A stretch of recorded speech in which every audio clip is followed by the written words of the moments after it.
You're listening to Jonesy's Jukebox on KLOS. That was Guns N' Roses, their version of Hair of the Dog. Before that was Motley Crue, Girls, Girls, Girls, dedicated to Mario, Mr. Rainbow. Sadly passed away yesterday.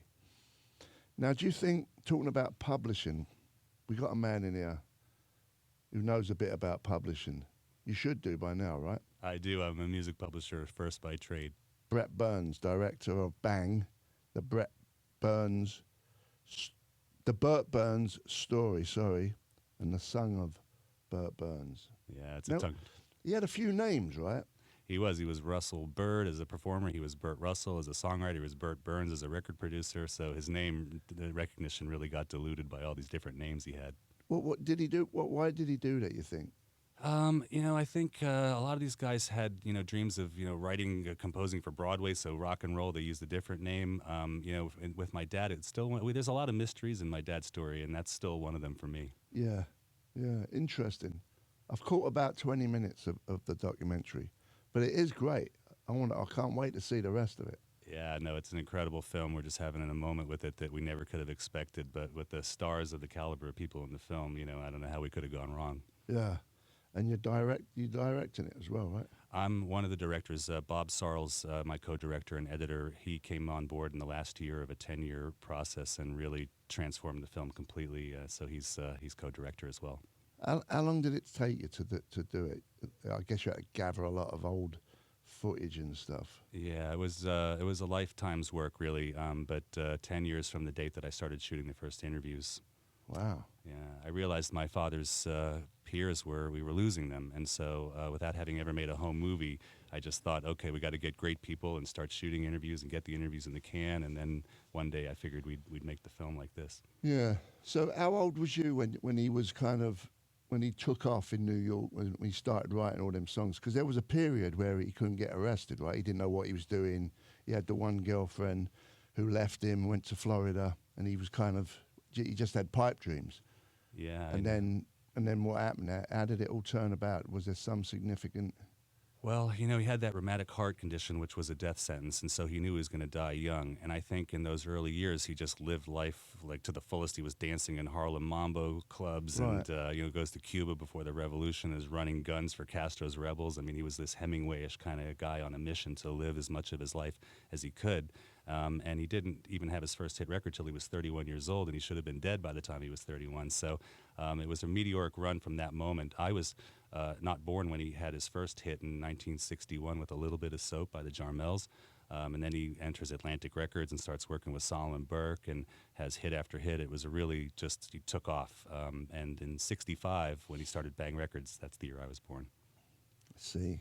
Now, did he write these songs solely, or did he co-write a lot of songs? He's really unique among all these great Brill Building and 1650 Broadway songwriters in that he didn't have a permanent songwriting partner like the great Lieber and Stoller and Goffin and King. So he wrote half these songs on his own, and the other half he wrote with everybody from Van Morrison to my mother. I see. I see. So Here Comes the Night, the Vem song, Yeah. is that co-written with Van Morrison? No, that's Bert Berns, sole songwriter. And, so he wrote the words, he wrote the music. There was nothing he didn't do in the song. That's crazy that he wrote a bunch of hits, Yeah. a load of hits, a load of classic. Yeah. It's not easy to write a classic song. No. Anyone can write a song, but just to do that, and the fact that he was like no one would have betted on him prior to him having all them hits. It appeared how it looks to me in the documentary, in the first early stage of the documentary, that he was kind of just bumming around. He had nowhere to live in New York. No one really. Did they think he was just another clown who had pipe dreams? Yeah, his family was just like saying, "You bum, when are you gonna get a job?" It's like his mother and his father, put a lot of pressure on him to do anything other than this. But he just had it set in his mind, and he believed in himself, and he pulled it off at the end. Do you think that girl, the one who left him, was a kick up the arse for him?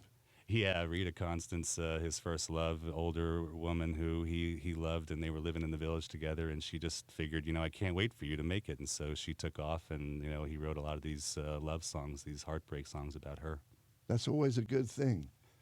If you're a songwriter and you get a broken heart, as you got a whole plethora of writing stuff. And my dad wrote all these autobiographical songs. That's one of the things that we discovered, is how deeply autobiographical his body of work was. And Joel Sullivan, the author of the book, said that he wrote his pathology into the music. And so all these songs about crying, Cry to Me, Cry Baby, Cry No More, Here Comes the Night, The Encroaching Night, Piece of My Heart, Heart Be Still, his songs were really deeper and more autobiographical than any other songwriter at that time. Piece of My Heart. That was the one where he's talking about, because he had a heart condition, right? Yeah. It's incredible how many songs he just it's incredible. Like I said, not how many songs that he wrote, but how many classics that he wrote. Was that just through his lifespan of writing songs?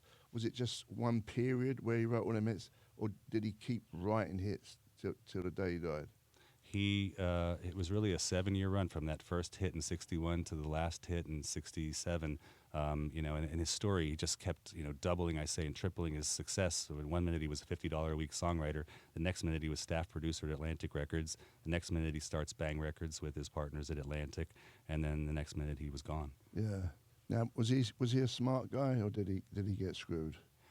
He was a smart guy who got screwed at first, and he learned a lot of lessons along the way, like get first hands on the money, always get paid at the sources, those kind of things that I'm sure you know as well. Oh, yeah. And he figured it out, and so by the time he became his own music publisher and his own record label, he had it sorted. But he never. One thing I would like to talk about is his connections with the mob, because that's a big part of my dad's story. But Yeah. he never unleashed those guys on the people that were robbing him, pennies on the dollar for the music publishing. It was on the bigger battles that happened later. So how did he meet the mob? They had a boat next to your dad's boat, right? Yeah. Was that the first meeting? Well, he was friends with a guy named Carmine DeNoia, whose nickname is Wazzle. He's in it. Yeah, you'll He's never in see a guy documentary. like this in a documentary because they don't talk. They, like you're a rat if you talk about this kind of stuff. But Wazzle was like a father figure to my sister and I, and he gave us this incredible interview for the film. But he was like a low-level guy. Tommy Eberle was the head of the Genovese mob, and the Pagano brothers were the heads of the Westchester racket, and they were just attracted to my dad like flies because he had the charisma of a rock star, and they just loved him. And did they take a piece of him?